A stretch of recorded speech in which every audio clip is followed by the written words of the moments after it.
tomarte en mis adentros, guitarra. ¿Cómo haré para que sientas mi torpe amor, mis ganas de sonarte entera y mía? Cómo se toca tu carne de aire, tu oloroso tacto, tu corazón sin hambre, tu silencio en el puente, tu cuerda quinta, tu bordón macho y oscuro, tus parientes cantores, tus tres almas, conversadoras como niñas. Toca la guitarra negra, tócala. ¿Cómo se puede amarte sin dolor, sin apuro, sin testigos, sin manos que te ofendan? Damos comienzo al programa Mis hombres y número mujeres bien queridos, 44 guitarra, de Guitarra Negra. Ya 44 programas. No lo puedo creer. Bueno, les cuento que es un programa que es música con biografías y anécdotas. ¿Por qué Guitarra Negra? Por un homenaje hacia el temazo que los invito a escuchar si tienen tiempo y si gustan de la buena música, de Alfredo Zitarrosa. Antes de empezar con el programa, les comento nuestras redes sociales.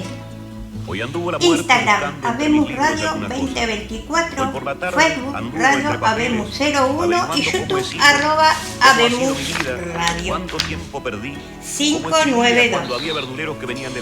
Bueno, y además de este programa tenemos programación variada para todos los gustos. El lunes, M aquí, Claqueta, Habemos Radio, Los Renegados. El miércoles, Guitarra Negra, La Cuarta Mirada, o Inmortales, Qué Maldad.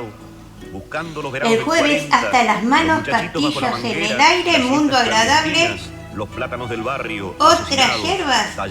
Y el viernes tenemos Escrito con Sangre, Mate y Café, Tic Modernos, Todo un Palo, y a las 12:30 nuevo programa, Sensación Térmica. Y bueno, vamos a empezar con la biografía de un músico extraordinario que los invito a escuchar.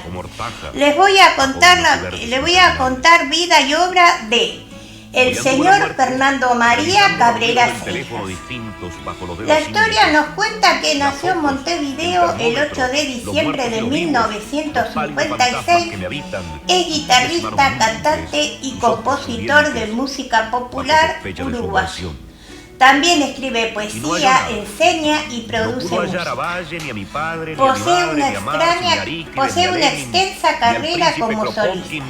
Se ha desempeñado como compositor de música para películas y como arreglador musical. Es considerado como un autor de referencia que, con su obra, ha influenciado a la nueva generación de jóvenes creadores de música popular uruguaya. En junio del 2012 recibió el premio Graffiti a la trayectoria. Nacido en el barrio Pasomolino de Montevideo, estudió música desde su infancia, comenzando con guitarra a los 6 años con la profesora Porrati de Marín, y luego pasó por el Conservatorio Universitario en la carrera de composición y orquestación con Federico García Vigil, Graciela Paraskevidis y Corium Ardonaín. En sus comienzos artísticos hacia 1977 integró el trío Montresvideo junto a Gustavo Pacho Martínez y Daniel Mangone, con los que 3 años después grabó un disco. En 1982 formó el grupo Baldío junto a los músicos Andrés Recaño, Gustavo Echenique y Andrés Bedó, a los que se sumó al año siguiente Bernardo Aguerre para la grabación de su único disco. En 1984 comenzó su carrera solista, la cual quedó registrada en el álbum Viento en la Cara, para el sello Ayuí Tacuabé. Ese año, a partir de ese momento, su producción ha sido ininterrumpida, registrando alrededor de 15 trabajos musicales, entre los que se cuentan 5 discos de vinilo para distintos sellos y 6 compactos para Ayuí Tacuabé. hacia 1985 participó del Festival de la Juventud de Moscú y en 1986 realizó los arreglos del primer disco de Gustavo Nocetti. Trabajó con Eduardo Mateo en 1987 y al año siguiente se trasladó a La Paz, Bolivia, donde fue arreglista de varios músicos. Fue reconocido como mejor solista internacional del año junto a Joaquín Sabina y Manu Chao en el 2003 por la revista Rolling Stone Argentina. Su disco Canciones Propias de 2010, Ayuita Coabé, en el que registró por primera vez en su extensa carrera una selección de títulos clásicos del cancionero popular uruguayo. Obtuvo amplio reconocimiento recibiendo el premio Isis 2011 de la TV uruguaya como Mejor Disco del Año y 3 premios Graffiti a la música uruguaya. Y Mejor Diseño de Arte. Dijo sobre Canciones Propias Humphrey Incillo en la revista Rolling Stone. En el momento exacto en el que el ámbito de la canción popular enfoca a Fernando Cabrera y sus composiciones se proyectan como un faro hacia ambas márgenes del Río de la Plata. El autor del Tiempo está después da un paso al costado y sin encandilarse se corre del seguidor. Canciones Propias ostenta también un sentido didáctico de una canción posible. Podía ser el primer volumen de un Real Book del Uruguay.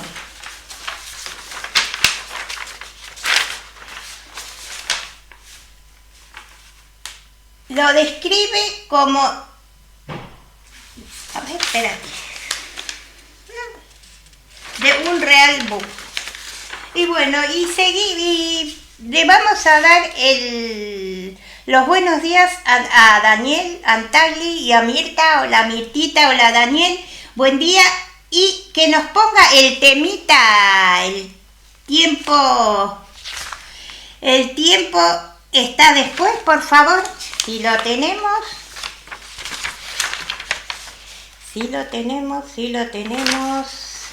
yo sé que sí lo tenemos, a ver, si no seguimos. Si no, les sigo contando un poquito más de Fernando Cabrera.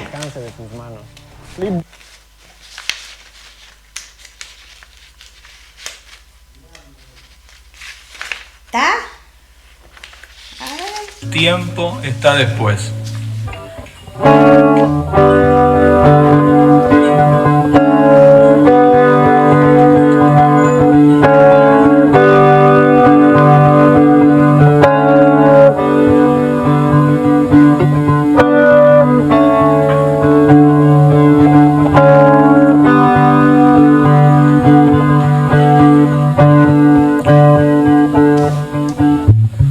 Calle Yupes raya el medio, encuentra Belvedere, el tren saluda desde abajo con silbos de tristeza, aquellas filas infinitas saliendo de Central, el empedrado está tapado, pero allí está la primavera en aquel barrio, se llama soledad, se llama gritos de ternura, pidiendo para entrar y en el apuro está lloviendo, ya no se apretarán mis lágrimas en tus bolsillos, cambiaste de sacón, un día nos encontraremos, en otro carnaval tendremos suerte si aprendemos que no hay ningún rincón, que no hay ningún atracadero que pueda disolver en su escondite lo que fuimos, el tiempo está después.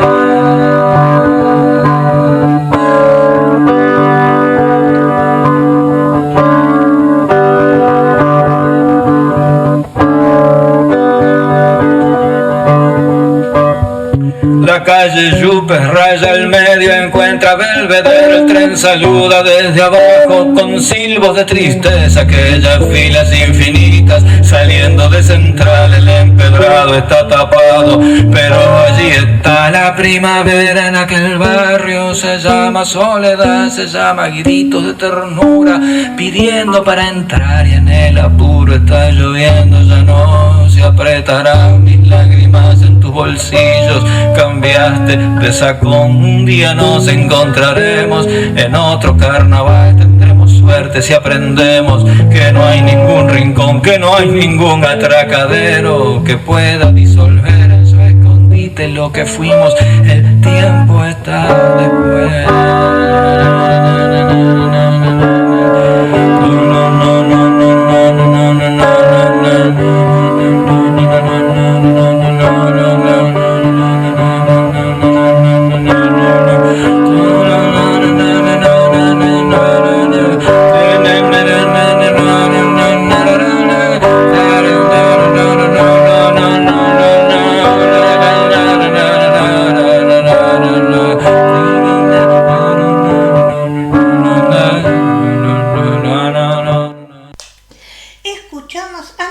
Artista invitado de hoy, Fernando Cabrera, con el tema El tiempo está después. Y para terminar con la biografía de Fernando Cabrera, déjenme contarles que en 2012 trabaja en la edición de Intro, un libro de 65 poemas inéditos con un DVD en la solapa que sería su primera publicación en este particular formato, desglosado en letra y música. En junio de 2024, Fernando Cabrera publicó una canción en homenaje a Felipe Plef Cabral, grafitero y miembro del grupo de rap uruguayo Magia Negra Squad, asesinado en 2019. La canción describe con detalle el trágico suceso y rinde tributo tanto a Plef como a su padre, Mario Chichito Cabral. Bueno, y acá tiene una extensa biografía, 56 canciones y un diálogo, entrevista de Alicia Migdal para Trilce en 1992, Intro, libro más DVD, poemas y canciones para el sello Ashwi Tacuabé en 2012, Cabrera según Fernando Andrés Pampilloni y Jorge Temponi, Montevideo Aguilar en el 2015. Estos son libros. En biografía, Montevideo para el sello Ashwi Tacuabé del 81, con Baldío, el disco del mismo nombre para el sello Sondor en 1983, bueno, y después como solista, Viento en la cara, Ashwi Tacuabé 1984, Buzos Azules para Orfeo 86, Autoblues para Orfeo en 1985, Mateo y Cabrera con Eduardo Mateo 1987, El tiempo está después, Orfeo 89, Fines, Ashwi Tacuabé en 1993, el primero editarse en CD, el primer CD editado por el sello Ashwi Tacuabé. El dirigible, banda sonora original de la película Río, Ciudad Río, 1995, Ciudad de la Plata, 1998, Bardo para el 2006, Ámbitos grabados junto a Eduardo Darnauchan en el Teatro Solís en el 91, Canciones propias en el 2010, Viva la Patria en el 2013, Fernando Cabrera canta Mateo y Darnauchan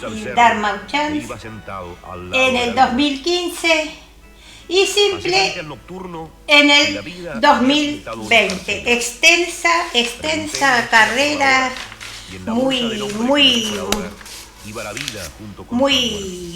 buen músico, y los invito, si quieren escucharlo, bueno, en YouTube, en Spotify, en Dresser, todas las plataformas tienen la discografía de Fernando Cabrera.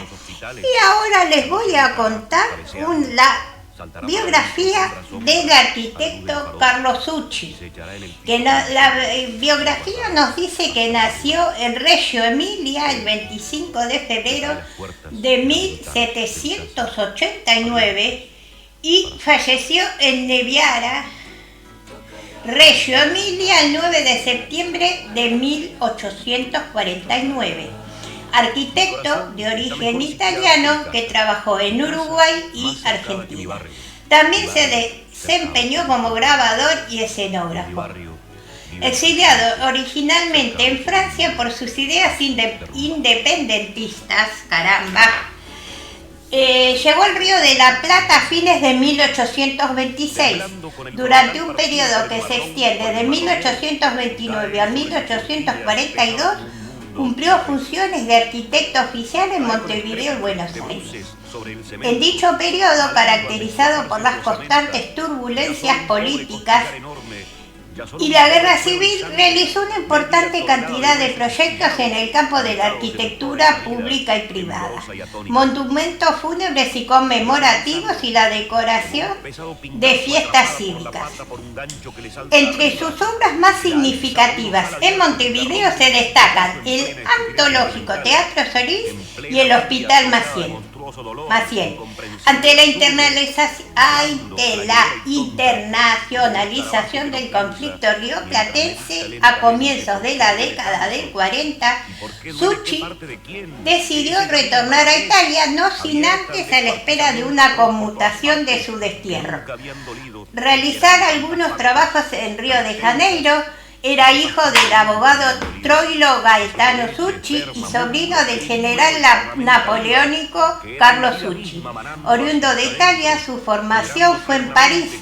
Se discute si en la École des Beaux-Arts o en el Politécnico. Durante, acá estadía en América del Sur, Argentina y Uruguay. Los primeros tiempos de la estadía del arquitecto italiano parecen haber sido los más difíciles. La no existencia de vínculos concretos de contratación y la persistencia del bloqueo brasileño explican su permanencia en Montevideo, donde proyectó una casa de varias plantas para Francisca Romero de Díaz en la plaza principal de la ciudad, y la decoración interior de la capilla del Santísimo Sacramento de la catedral. A mediados de 1827, Succhi pasó a Buenos Aires con el fin de elaborar una serie de proyectos. Ese año intentó organizar junto con Pablo Casaniga una escuela para la enseñanza de la arquitectura y el dibujo, que fracasó por la escasez de alumnos inscritos. En los meses finales del gobierno de Dorrego ingresó a la administración como inspector del Departamento de Ingenieros a las órdenes de Juan Pons. Posteriormente, en 1831, reemplazó a este como ingeniero de la provincia. Su trabajo en Buenos Aires se desarrolló en el periodo del gobierno federal entre las administraciones de Manuel Dorrego y Juan Manuel de Rosas. Renunció a su cargo en 1836 y debido a problemas derivados de la defensa de su competencia profesional y de su libertad de juicio. Estas causas provocaron el alejamiento del arquitecto de Buenos Aires, pero su partida no puede tomarse como el camino lógico de los emigrados de la dictadura rosista. Fundamentalmente porque el arquitecto italiano pasó al Estado oriental como parte de la administración del presidente Manuel Oribe, aliado de Rosas, quien lo nombró ingeniero arquitecto de la Comisión Topográfica Local y arquitecto de Higiene y Obras Públicas. Debo aclarar que la actitud de Succhi frente a la intensa actividad política de la época fue muy similar a la de su amigo Pedro de Ángeles. En contraste, muchos de los connacionales con idénticos ideales, el arquitecto regiano parece haber tomado en principio la posición de técnico neutral frente al clima de inestabilidad creciente. Esa posición se apoyaba en las características de un saber como la arquitectura, en el cual, a diferencia de artes más comprometidas como la literatura o la pintura, existía una distancia que no permitía identificar muy directamente los géneros arquitectónicos con los rápidos cambios institucionales. Sin embargo, producida la rebelión de Fructuoso Rivera, la caída del gobierno de Oribe en 1838 y la internacionalización del conflicto oriental, la posición de Succhi se tomó delicada, por lo que presentó su renuncia, pero por su carácter técnico al servicio del Estado fue retenido a pedido del oficialismo y de los opositores. Su estadía en Montevideo, como había sucedido ya en Buenos Aires, se caracterizó por una serie de desencuentros y litigios con intereses particulares, que frustraron la realización de la mayor parte de los proyectos. Debido a esta situación, a partir de 1839 y en función de una amnistía decretada en Italia, empezó a realizar gestiones sin éxito para el retorno a su país de origen. Probablemente teniendo en cuenta el agravamiento del clima político, Succi tramitó su residencia en Río de Janeiro, ciudad a la que emigró en forma definitiva en los últimos días de 1843. Al mismo tiempo, la prensa de Montevideo inició una campaña calumniosa en su contra, basada en su amistad con De Angeli. Los litigios que rodearon a varios de sus proyectos en dicha ciudad, la acusación de ser espía de Rosas y también el hecho de haber aprovechado su situación para ejercer la corrupción administrativa. Desde Brasil contestó a las críticas con una polémica nota publicada en los periódicos que atacaban a los emigrados argentinos por su condición de traidores de la causa americana. Desde Río de Janeiro gestionó su retorno a Europa, primero a Francia y luego a Italia, para morir en su ciudad natal en 1849. Desde el punto de vista cronológico, la obra de Succi puede dividirse en dos etapas, ya que no es posible encontrar saltos de carácter estilístico que permitan establecer variaciones en su producción. La primera coincide con su estancia en Buenos Aires, 1827-1836, e implica la realización de un gran número y variedad de proyectos, en su mayoría, y lamentablemente, no ejecutados. La segunda corresponde a sus años de trabajo en Montevideo, 1836-1843, y se diferencia de la anterior por la mayor incidencia del arquitecto en las decisiones acerca del crecimiento de la ciudad y principales edificios en un contexto de actividad edilicia distinta, en principio a las limitaciones que presentaba la realidad porteña. En su proyecto de Plaza Independencia en Montevideo, como parte de un plan ordenador para que la ciudad se expandiera, él se inspiró en la obra de sus maestros Percier y Fontaine en la parisina Rue de Rivoli. Si bien este proyecto en definitiva fue modificado años después por Bernardo Poncini, mausoleo del gobernador Dorrego en el cementerio de la Recoleta, mira vos. Fachada de la Catedral Metropolitana de Todos los Santos, Santa Fe, y proyecto alternativo para la fachada de la Catedral de Buenos Aires. Bueno, y acá nos dice diseño de la Plaza Independencia en 1836, Cementerio Central de Montevideo, Teatro Solís, el cuerpo central, el Hospital Maciel Parcial, Hospital General de ambos sexos de Buenos Aires, proyecto de ampliación del cementerio de la Recoleta iglesia de la ciudad de Coronda. También, hombre, con una obra prolífica. Y bueno, a ver, tenemos el segundo tema de nuestro artista invitado de hoy. A ver si está. A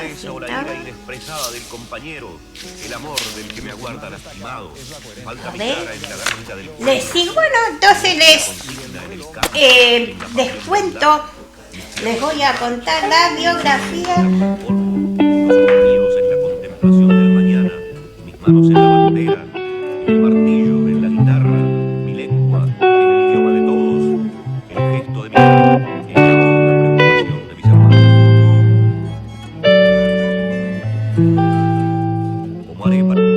Si vos llegaste como un murió y inaugurando mis días y reordenaste pacientemente las noches viejas y frías. Si fuiste obrero de mi sonrisa y en el dolor compañero, si descubriste en mi mirada detrás del miedo tu imagen y me dejaste el misterio que no intenté descifrar y me enseñaste esa cosa que no sé cómo nombrar, que ahora duerme a mi costado sin darme cuenta que es que se despierta a mi lado y alerta toda mi piel.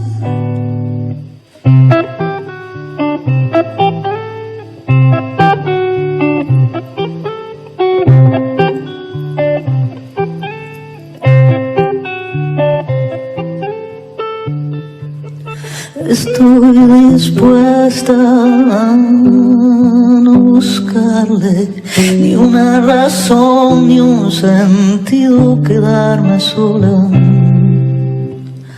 con el silencio de aquel espacio vacío.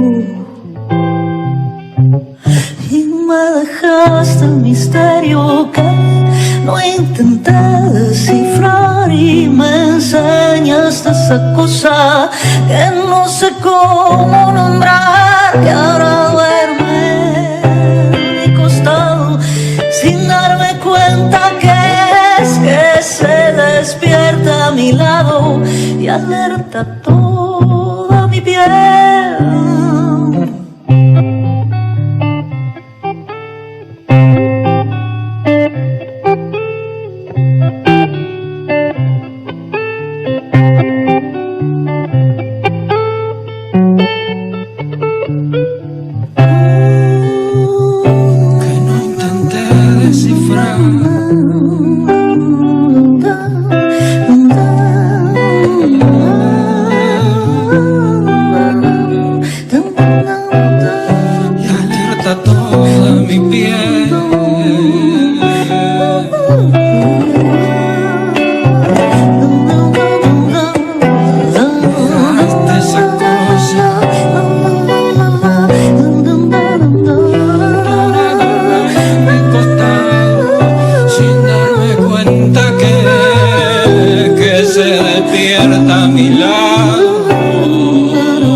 Escuchamos a Fernando Cabrera y Laura Canoura con el tema Detrás del Miedo. Y ahora sí, les voy a contar la biografía de un personaje que es imposible de etiquetar. Les voy a contar la biografía de... Si yo les digo Fernando Gabriel González Peña Mendizábal, a ustedes no van a decir, ¿y este quién es? Pero para los que tuvimos el placer de conocerlo, y me incluyo, lo vi en el paseo en la plaza, les voy a contar la biografía de Fernando Peña. Como digo, es un personaje imposible de etiquetar. Fernando Gabriel González Peña Mendizábal nació el 31 de enero de 1963 en Montevideo y falleció en Buenos Aires el 17 de junio de 2009. Fue un actor y periodista uruguayo. hijo del periodista deportivo José Pepe Peña, de gran tarea en la revista El Gráfico, y de la actriz María José Malena Mendizábal. Además era nieto de la también actriz Gloria Bayardo y hermano del músico Federico Peña. Creció en Montevideo, pasando su niñez en el barrio de Carrasco y siendo alumno del British School. En 1970 se radicó en Buenos Aires junto a parte de su familia y comenzó a asistir al colegio St. Andrew's School. Durante su juventud trabajó como profesor de inglés y profesor de equitación. Antes de ser actor, fue auxiliar de vuelo en American Airlines, dando la bienvenida a los pasajeros por el altavoz del avión con diferentes personajes de su autoría. Fue descubierto por casualidad, yo más bien diría que por causalidad, por Lalo Mir. El personaje de Milagros López llamó la atención del presentador, quien viajaba con frecuencia en esa aerolínea, y desconocía que había un hombre detrás de aquella voz. Cuando finalmente Mir descubrió que se trataba de Peña, le propuso grabar participaciones para Tutti Frutti en Radio del Plata FM 95.1, resultando así su debut en la radio. Desde aquel comienzo forjó una prestigiosa carrera en radio que le abrió las puertas del teatro y la televisión. Hubo un almuerzo Mirta Legrand lo invitó a almorzar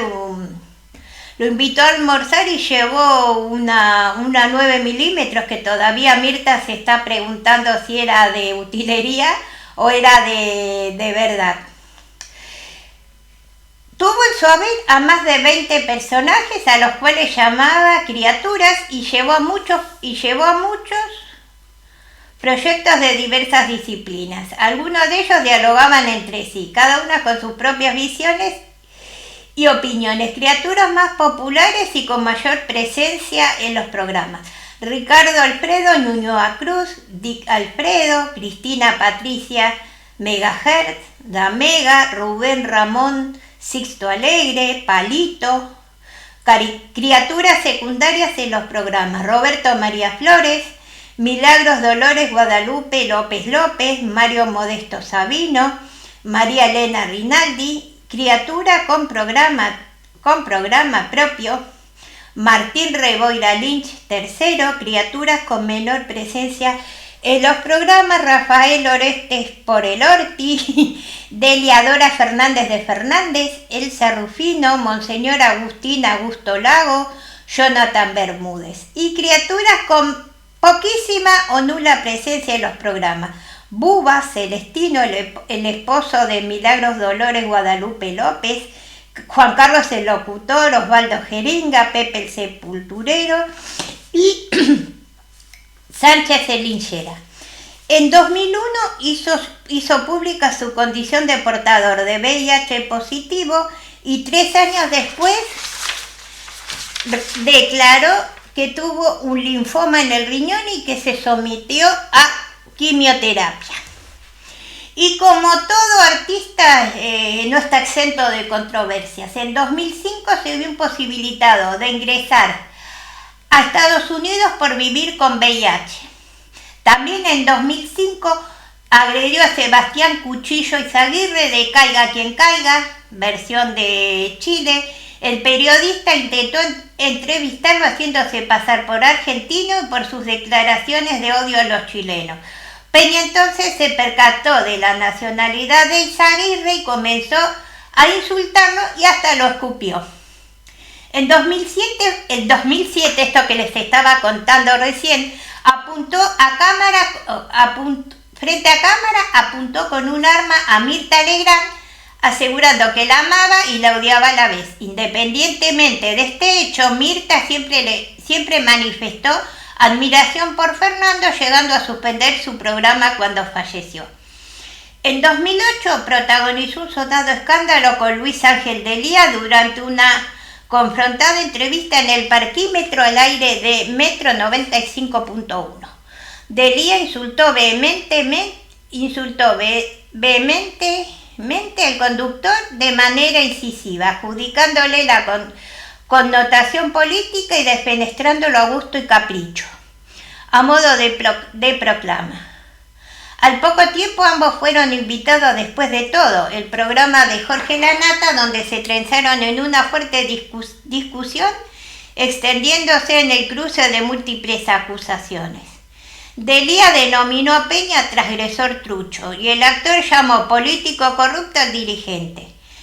A esto Delía lo desafió a probar dicha afirmación ante la justicia. Murió a las 16:30 horas del miércoles 17 de junio del 2009 en la clínica Alexander Fleming del barrio de Belgrano, en Buenos Aires, mientras recibía atención por un cáncer de hígado complicado por su condición de VIH positivo. Hoy recordamos a Fernando Peña, un tipo imposible de definir: actor, periodista, conductor, escritor, provocador, creador de mundos y de personajes que ya forman parte de la cultura pop de Argentina. Muchos intentaron etiquetarlo, él respondió con una frase que quedó para siempre: decime puto lindo. Pero Peña fue mucho más que una provocación. Cambió la radio para siempre. Rompió formatos, mezcló humor con drama, realidad con ficción y convirtió cada programa en una experiencia irrepetible. A 17 años de su partida, su legado sigue vivo en cada voz que se anima a ser diferente, porque algunos artistas hacen carrera y otros cambian las reglas del juego. ¿Cuál es el personaje o momento de Fernando Peña que nunca te vas a olvidar? Y bueno, y con esto damos por finalizado nuestro programa de hoy de Guitarra Negra. Nos vemos el miércoles que viene. Chao.